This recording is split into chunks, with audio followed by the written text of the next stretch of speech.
SIR বিচারে বিচার বিভাগ আজই বিচারকদের হাতে নথি হস্তান্তর। সুপ্রিম নির্দেশে বিচারকদের হাতে নথি হস্তান্তর। কতজন জুডিশিয়াল অফিসার কি নিয়োগ? হাইকোর্টে বৈঠক প্রধান বিচারপতির। সুপ্রিম কোর্টের সর্বশেষ দুই নির্দেশ নিয়ে আলোচনা। আরো একবার আপনাদেরকে জানাবো যে বৈঠকের দিকে নজর ছিল।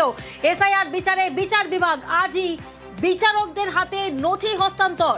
সুপ্রিম নির্দেশে বিচারকদের হাতে নথি হস্তান্তর। কতজন জুডিশিয়াল অফিসারকে নিয়োগ? হাইকোর্টে বৈঠক প্রধান বিচারপতির।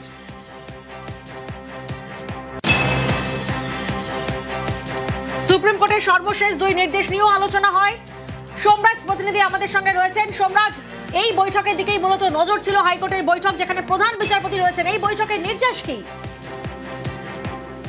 দেখো, প্রথমত যেহেতু সুপ্রিম কোর্টের নির্দেশ ছিল আজ বিকেল 5টার মধ্যে যাতে নথি হস্তান্তর করে দেওয়া হয়, যে ডকুমেন্টগুলি আপলোড হয়নি গত 14ই ফেব্রুয়ারির মধ্যে, সেই ডকুমেন্টগুলি যাতে বিচারকদের হাতে হস্তান্তর করে দেওয়া হয়, হার্ড কপিগুলি হস্তান্তর করে দেওয়া হয়, সেই বিষয় নিয়ে মূলত আজকের আলোচনা।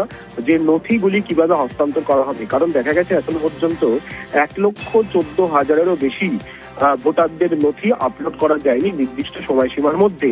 ফলত সেই নথিগুলি বিচারকদের হাতে তুলে দেওয়া হবে। তাদের কিভাবে এইআরওরা তুলে দেবেন তা নিয়ে মূলত আলোচনা আজ কলকাতা হাইকোর্টের মাননীয় প্রধান বিচারপতির সঙ্গে। পাশাপাশি যেহেতু 60 লক্ষেরও বেশি অভিযোগে নিষ্পত্তি করতে হবে জুডিশিয়াল অফিসারদের, এখনো পর্যন্ত দেখা গেছে 532 জন জুডিশিয়াল অফিসার তথা বিচারক পাওয়া গেছে।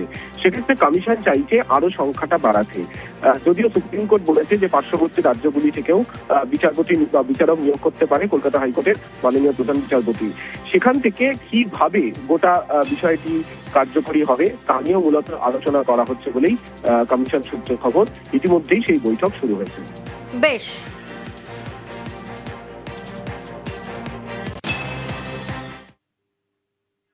ভোট দিতে হলে ভারতীয় নাগরিক হতেই হবে। তাহলে কোনো বৈধ ভোটার যদি ভোট দিতে না পারেন কিংবা তালিকায় তার নাম বাদ যায়, তিনি কি সেক্ষেত্রে ভারতের নাগরিকত্ব